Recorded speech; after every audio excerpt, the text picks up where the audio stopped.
En 2018, nous avons créé une installation multidisciplinaire qui est à caractère théâtral. Et à partir de ce petit théâtre de poche, il sera plus facile de faire des exercices de storytelling.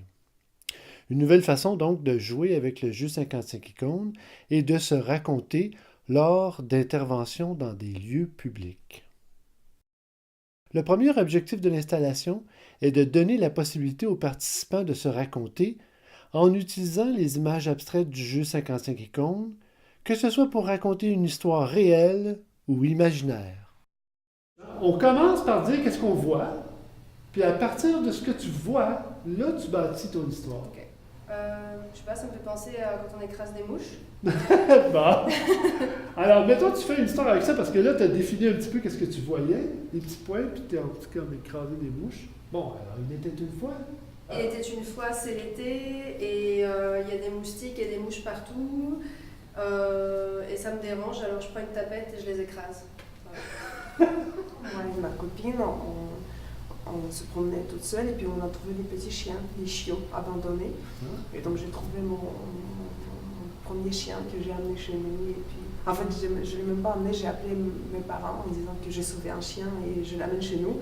Ils ont dit non, non, non, non, non. Ben, j'ai raccroché au plus vite pour ne pas avoir de réponse négative.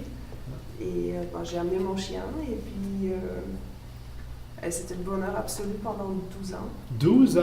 Wow! Quand j'ai grandi au bord de la mer, on courait sur des rochers, puis on essayait d'attraper les étoiles avec des petits filets papillons.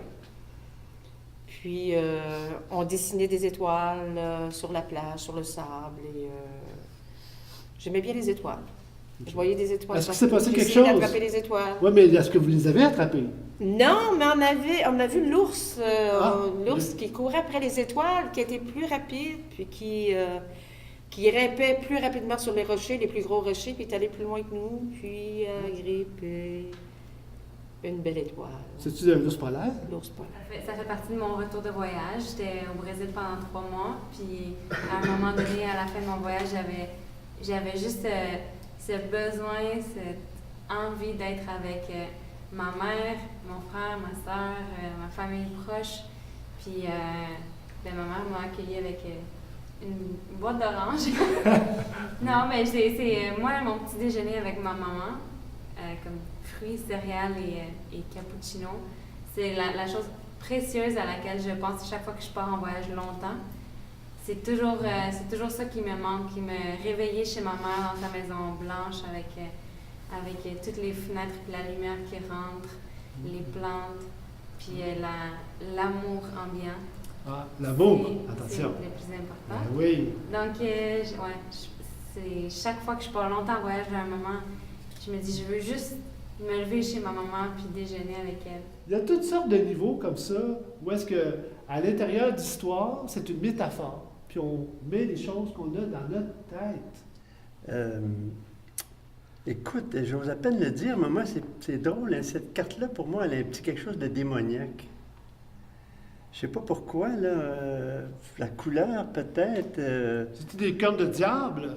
Ben, peut-être... je ne saurais pas dire. C'est ça que ça me donne, ce feeling-là. Ça peut être différent pour une autre personne. Mais... le bouc émissaire. Peut-être, oui. Oui, peut-être un bouc émissaire. Une carte de bouc émissaire, celui qu'on cherche toujours à rendre responsable de nos problèmes. OK. Ça pourrait être ça. C'est beaucoup plus riche qu'on croit de jouer avec l'abstraction, parce que ça nous oblige à voir dans l'abstraction toutes sortes d'images mentales ou toutes sortes de trucs qu'on met ensemble, normalement, qu'on ne met pas ensemble, mais là qu'on met ensemble. J'ai hâte à l'été, mais j'ai un peu peur de ça. Ouais? À cause des moustiques? Ouais. Pour le vrai? J'ai des trucs comme ça, là, quand les moustiques me piquent des fois. Ça. Ah, c'est ça, hein? C'est une forme d'allergie, là. OK. Ben, tu vois, bon, alors, on peut l'arrêter là, l'histoire. Un petit caca de chien. Ah! C'est pour ça que j'ai dit que j'aime mon quartier, je ramasse. Ça me fait penser à ça. Parce qu'en Russie, il n'y a pas vraiment de culture de ramassage de caca de chien dans les parcs. Et c'est mon père qui se promène avec des petits sacs. Et puis, il est pas mal le seul dans la communauté des gens qui ont des chiens. Et puis, donc, il ramasse les cacas. Puis, il continue les discussions et puis il oublie de jeter le sac et puis il parle.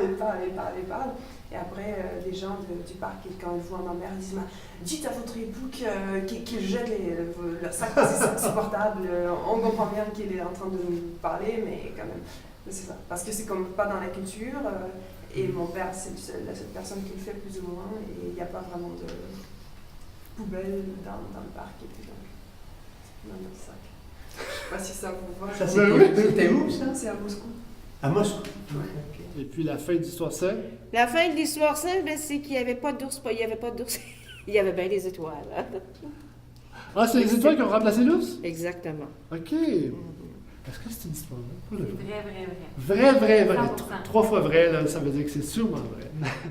Y a-tu... Finir en beauté. Ah ouais, c'est ça. Ben, tu sais, il y a la fin d'histoire, ça veut dire vous avez découvert quelque chose, il y a Ben une là, révélation. c'est qu'après avoir pris conscience d'un aspect sombre de sa nature, et là, on a eu comme comment est-ce qu'on appellerait ça? Une décharge. Ouais, un éveil, une décharge qui nous a fait prendre conscience de la chose et puis s'en libérer. Et puis là, on est devenu sans problème. Mais c'est certain que ça nous amène à dire des choses qu'on ne dirait pas autrement. Là, tu sais. Des choses, dans une réunion, par contre, comme on avait fait une fois chez toi avec des gens, tu sais, on s'est surpris en train de dire des choses qu'on n'aurait probablement jamais dites. Là, tu sais, et c'est intéressant. Ça nous permet d'aller dans des zones qu'on ne fréquente pas nécessairement souvent. Quand on se raconte des histoires avec le jeu 55 qui compte, on utilise l'interface de jeu. Alors, l'interface de jeu, c'est une interface où on essaie de retrouver l'image qu'on a pigée pour s'assurer qu'on voit bien l'image ou qu'on a, en fin de compte, une bonne reconnaissance visuelle de l'image qu'on a choisie. Mais il y a aussi un ajout, en fait, un élément supplémentaire cette année, c'est que quand on a retrouvé son image dans l'interface, eh bien, on a un exercice de mémoire, c'est-à-dire d'essayer de retrouver l'image dans une interface vide.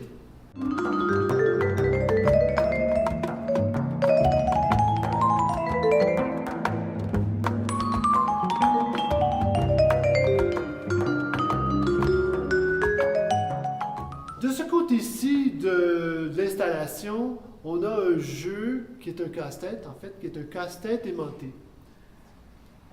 On a le modèle de l'interface de jeu et on a les petits aimants. Il s'agit de retrouver chacune des images et de les replacer à la même place que le modèle. Donc, cette-ci, on la replace ici.